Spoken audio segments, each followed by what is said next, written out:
All right, that's our main story, surveillance violated at Chinnaswamy. It's been said about this particular country and actually about the subcontinent that we are very late when it comes to learning lessons. We just seem to take things very easy, and I'll tell you why and in this context. I ask you, were lessons not learned from one of the worst mass casualty tragedies witnessed in recent times when on 4 June 2025, a stampede during Royal Challengers Bengaluru victory celebrations resulted in 11 people dying and nearly 60 injured. Bengaluru has yet to come out of this tragedy when yet another shocker has been revealed. Before I tell you what it is, let me also add here that due diligence was done post the stampede tragedy, and on your screens right now the list of what all was done so far as beefing up security is concerned. All those steps, ladies and gentlemen, so it's not a one-sided story at all. The main one for me is creating 9 holding areas with the KSCA B ground accommodating up to 5,000 spectators at a time. Also, how spectators were to undergo physical frisking and metal detection checks at turnstile gates. Now, in the midst of all this, an alleged issue of non-payment created a major security breach at the same Chinnaswamy Stadium. And it's not only a shame, but sends shivers down one's spine when we think of all those who lost their lives. It happened when a large-scale sabotage of surveillance cameras occurred before the IPL match between Royal Challengers Bengaluru and Gujarat Titans on 24th of April at Chinnaswamy Stadium. A representative of Telugu Technologies Private Limited, which is a Gurugram-based firm that provides AI-driven surveillance solutions during match days, filed a complaint according to which a routine inspection on the morning of the match showed that more than 240 CCTV cameras installed in and around the stadium were non-functional. Cameras across critical zones including entry gates, perimeter areas, the D corporate stand and concourses had gone offline. Now the 2 accused in the case were identified as 37-year-old Manjunath and 19-year-old Abdul Kalam, employees of IVS Digital Solutions, a company to which Telugu Technologies Private Limited had subleased the maintenance work. The duo apparently entered the stadium at around 11:30 a.m. using a deactivated access card and gained unauthorized entry into the CCTV control room. They then proceeded to damage the NVR systems and optical fiber connections, including links from the server room to junction boxes near the parking area, effectively crippling the entire surveillance network between 11:30 a.m. and 12:30 p.m. What the disruption did was seriously impact real-time monitoring, leaving authorities without crucial CCTV feeds on match day. And the reason why the 2 men resorted to such a criminal act of vandalism was because, according to their own admission, they had a payment issue with their employer and hence cut the wires of the server room and CCTV cameras. Fortunately, the services were restored within 15 minutes after the incident. But then, is such a breach and owing to non-payment after the stampede issue not a shame? Let's debate. Sanjay Sahai, former ADGP, is with us from Karnataka, of course, and Shekhar Vijayan, who is a sports commentator. Thank you, gentlemen. Namaskara to you. Mr. Sahai, I wanted you on the show today, and also I wanted Shekhar, because there are 2 perspectives to this. One is, first of all, for me, sir, I know people may label me as a cynic, but Mr. Sahai, we just don't seem to learn any lessons. This is a serious breach. Some heads should roll, and the reason is some superficial, very flimsy reason. If we look at what if, because cops like you always are working on what if a tragedy had occurred, is it even worth 8 lakhs or whatever that money is? I do not know. Mr. Sahai, your opening comments on this, sir. There is much more to the story than just this 8 lakh rupees, and let's not restrict our replies. So first and foremost, as per your introductory remarks, We have decided not to learn lessons. It's not that we fail to learn lessons or we are ignorant of. We have decided not to learn lessons, and whatever we want to do with perfection, we do it with perfection. We did the Vidhan Saw show with perfection, and we led into a crowd mismanagement of the nature of the fiasco which has happened. Now, putting 500 AI cameras, as was described by you, if you are putting AI cameras and the AI cameras don't work, so what is the greatness about the AI cameras? Last year also we had some 150 odd AI cameras which were linked to Chinnaswamy Stadium. And whatever happened, all of us know. And post that, with great amount of difficulty, they have been able to get Chinnaswamy Stadium cleared for these sorts of matches for what it is meant for. Now, there are two, three very, very critical points. Now, these two small fellows, for whatever reasons they have done, actually the responsibility comes on Stack or Stack-U technology of Gurugram. They have taken the contract. We are not even sure of the fact whether subleasing is allowed as per that contract. See, IT system is a very, very broken system in today's world, more so in this country where it primarily means outsourcing and leaving it to the gods if the technologies operate or doesn't operate. This time it has come to light as a matter of routine inspection. I don't think either the KCA or this technology company have come out in the open to say that this is the fault which has happened and we have set it right. The next part is anybody can move unobtrusively throughout Chinnaswamy Stadium. We are talking about the NVR, which will be basically their junction center, or you call it a data center or convergence room, and fiber optic. Now, if we are able to crack the whole thing in this manner, then what is left of security? So this is where we broadly are. We don't know how to handle technologies. We are completely casual about it. We don't even know what AI output these all 500 AI cameras have been providing. We are also not sure of the fact that 150, 200 other AI-enabled cameras in central Bangalore and the surrounding areas, what output they are creating. Now, there is a simple thumb rule of CCTV that there is a display system. And when the display system shows that the camera is not working, it should send an SOS. That is how it needs to work. Oh. I also read in a couple of things which I was reading before this show, which said that the other alternate surveillance systems and the ground level security personnel, I think they were sufficient enough, or they were able to compensate for the CCTV system which was not working. I don't think that is the way to go about it, and might be in the last Stampede case also. Bangalore police and the government felt they were able to manage. It was earlier also in one of the big matches, I don't remember which match, where there was a bomb blast, and after that also the match was allowed to go on. Yeah. So this is in a precarious predicament which we are in, where we are mentally not tuned to understand how this management should happen, and this is not only one single element. There are varieties of Right. of elements which should converge. Yeah. Shekhar, let me come to you, Shekhar. I mean, Mr. Sahai put it very well. He went hammer and tongs and said, you know, this is an eyewash. Let's get to the brass tacks.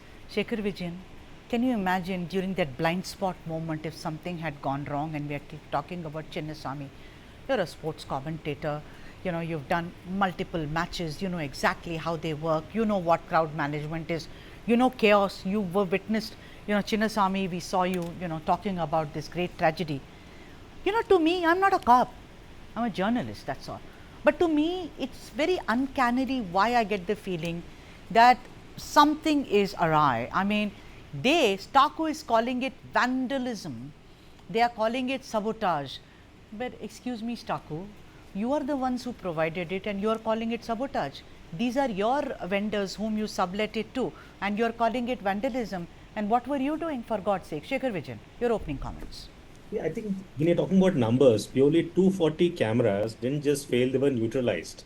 Now that speaks of something really big. It's not a technical fault, it's a question of intent and systematic vulnerability. You know, and that's what it really is. We all say, I'm sure we all heard of the saying, with great power comes great responsibility. How can just 240 cameras just go off on a match day? It really makes no sense. It's just not adding up. And technology is so important. AI is so important. We all have worked in companies where BCP comes into picture, where you go through the situations day in and day out. If this would have happened on a regular day, and if something wrong had gone in, God forbid if something wrong had not happened that day, like the stampede which happened last year, then what would people have done? What's the administration doing? Where is the accountability? Where is the responsibility? This also shows there is, three gaps: access control, vendor accountability, and lack of redundancy. If one, disruption can disrupt an entire system, then the system was never truly secure, I would believe, right? If one disruption can just cause so much of change, then there is something wrong with this. I believe there, heads, more than heads rolling, I think there needs to be a larger discussion around this. We really need to know what has really happened here, and somebody has to take accountability for it and take responsibility. It cannot be pushed under the, under the carpet. Um, we all know that that Chinnaswamy Stadium, got the matches in IPL this year because of the enhanced security, because of the infrastructural work they have done. But now it comes down to ground zero once again. If these cameras were not working and something wrong had happened, on match day, then who would be held responsible for it? We have all seen that in the, in the few years back, in like last year, when this happened, nobody wanted to take responsibility. And I thought it was like ping pong ball. Politics happened. It said you did it. No, you were on a victory match. No, you got your relatives up there. This happened, that happened. But I interviewed the mother of Devyanshi couple of weeks ago. She said, bring my daughter back. Who are going to answer this? And it's not that you can't wait for a tragedy to unfold. No, this is ridiculous. This is really foolish. This is completely ridiculous. The way I see it, I mean, both of you have raised a lot of questions, and you actually read my mind, Shekhar. I was going to ask Mr. Sahai, whose head should roll? I don't know. If I say city police, no, city police, how is it responsible for the technology aberration which took place? Who is it? Who gives these people this kind of and does not do due diligence, sir? Yeah, I was just trying to find out how these things operate. And there is a very standard way of going throughout an accountability matrix. And the accountability matrix, if it is studied upon, cleared, and that becomes a part of our legal mandate, then there's a very clear-cut understanding that Stack2 Technologies, being the vendor, should own the responsibility of 30-40% or something of the like, and the host KSCA. So they have another 20-30% and whatever the police and the government. And accordingly, who is fixed for that responsibility? All these things have to be decided upon rather than creating a mess, then sitting together as to finding out who is accountable. And finally, the person who is running or the organization who is running the show, his head has to roll. There is absolutely no two thoughts about it. Otherwise, what ping pong you're talking about, which happened last year, same ping pong will happen when the incident happens. And some glaring example of this nature, the security lapse which we are talking about, even with such a security lapse, nothing will happen, no heads will roll, two small cronies will be suspended or whatever, and finally the show will go on till we end up in another tragedy and couple of Cover up job, on. sir. I know, Mr. Sahai, I'm sorry to be asking you this. Do you think it's a cover-up job? It's like saying two cronies. It is a cover-up. See, you are talking about cover-up now. I'm talking about cover-up from the beginning. Right. It is crash commercialization. You are giving to Stack2. We don't know whether these are AI-enabled cameras or not. We are just talking about display system. If cameras go offline, immediate there has to be SOS. So there are variety of things, and the Stack2 gives it to some IV Technologies. IV Technologies sends whosoever, completely unauthorized, authorized, we don't know. That 10 lakh is also a figment of imagination. Whether Stack2 owed it to IV Technologies owed to this guy. I think from 24 to where we are, nothing is there in the public domain. So, but for the FIR and whatever little has come out, absolutely there is nothing. So, there is no question of sham or a cover-up. I think it's cover-up end-to-end of a crash commercialization, which is happening at a scale which is just unimaginable. We saw that cover-up last year. We are seeing the cover-up again. And I think these cover-ups have become the norm rather than security and providing a good, safe, secure environment for these things. Even the procurement mechanism has to be brought in light. It's not only the public procurement. There are two instances which has happened, one in Iran and one in Delhi cantonment. And with those things also, if we don't open our eyes, and the courts have been telling over and over again that audit of cameras is a must. So it is equally important for a lockup. It is equally important for a public domain. And I think it is even more important for the closed environment scenario like Chinnaswamy Stadium, where the traffic AI cameras did not deliver anything. Now the AI cameras, supposedly how much of AI is there, not there, we have absolutely no idea. There needs to be a committee which clears all this. The architecture of CCTV architecture in Chinnaswamy Stadium, and also the final clearance. It cannot be between the KCA and the vendor. It is public money which is coming into play, and huge amount of money is there with the cricketing bodies. They might as well spend it on this and take the responsibility. It can go to even beyond KCA, wherever the powers that be. All right, Shekhar, let me come to you. I had you on my show when there was a clarion call about give us 2 tickets, no, actually give us 3, no, actually give us 5, you know, and it went on and on. It was like all of them, you know, like babies wanting candies from our hands. So there was a big debate of this. Today, I deliberately did not want a politician on my show, because I know all of them are going to stand there, sit there and do politics over how do we know this, that and the other. But Shekhar Vijayan, I want to ask you this, that shamelessly, I mean, tell me as a commentator, I mean, shamelessly when you ask for tickets, why don't you take onus? At that time, they were criticizing KSC and saying, oh, we give them all the facilities, we give them the stadium, we give them so many rebates and discounts. They are supposed to give us tickets. Where are they today? Shekhar Vijayan, where are these people today? So I think that's the basic DNA. All they do is find fault. All they do is, you know, trying to make the most out of a problem.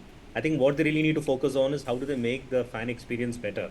Now, I shudder to think, you know, security is not about cameras. It is about control. And when control can be compromised so easily, the real risk is not what happened today, but what can happen tomorrow.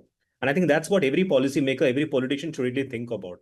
They really should not be thinking about tickets for the family or, you know, or you know, trying to get to watch the match. They really should be figuring out as to how to make the fan experience better. How can we mitigate this risk? Because, you know, like Sanjay sir has mentioned, there are too many technical reasons related to it. You know, what is the mitigation plan we have? And, you know, when you have a stadium as big as Chinnaswamy Stadium, which is ergonomically located in the heart of the city, it is a walking, talking problem for everybody else, right? And I think that's what people really need to focus on. The politicians need to focus on getting the act together. Politicians need to focus on being more accountable, being more responsible, and also ensuring that you know, anybody who comes into the stadium has a great viewing experience. Ultimately, what really matters is everybody should have a good viewing experience. There should be no problems like this, because everybody comes in and as one, goes out as one. And if you have security which is compromised, then there is a big problem. Are we staring at something else altogether? Have we been given the wrong picture, or there's something more to it? I think that's like a question. I mean, it reads like a pulp fiction. I mean, it seems like there is something which is, you know, more than what meets the eye. You know, hypothetically, and thank God for small mercy, Sanjay Sahai sir, that nothing untoward happened. But 240 cameras which have been, you know, which are non-functional, which go off and they are on a blip. What is it that could have happened, you think? I mean, if suppose hypothetically someone was there, how does he maneuver through this? How does he meander through this mess, as it were? How do you meander through this? One is the technical mitigation part of it, and the second is the physical in case of a tragedy. How well prepared they are, both from the KCA side and from the Bangalore police side. We have seen it out in the open last year. So that is where we stand. So first is that we don't know the CCTV architecture. We are not bothered about it. There is just simple procurement which happens. Somebody says AI, we accept it as AI. You give it to Statue Technology, Statue gives to some subleased fellow, some subleased fellow gives to some fellows who are walking outside Chinnaswamy Stadium, some technicians, some mechanic. When we come to the mitigation part of it, there are 4 warnings only we are not ready to take. Last year, we were not ready to take the 4 warnings of a physical congregation of people moving from all sides of Bangalore to this particular place. Anybody who was traveling in metro at 2:30, 3 o'clock on that fateful evening knew that something is going to happen. Now here you are seeing these sorts of lapses happening, and still if you don't take note of it, I don't know where we are heading for. On that note, thank you very much, both Sanjay Sahai sir. Thank you very much. This was really a revelation. And Shekhar Vijayan also to put a perspective on what may have gone wrong, and someone needs to stand up and take onus of this entire surveillance mess.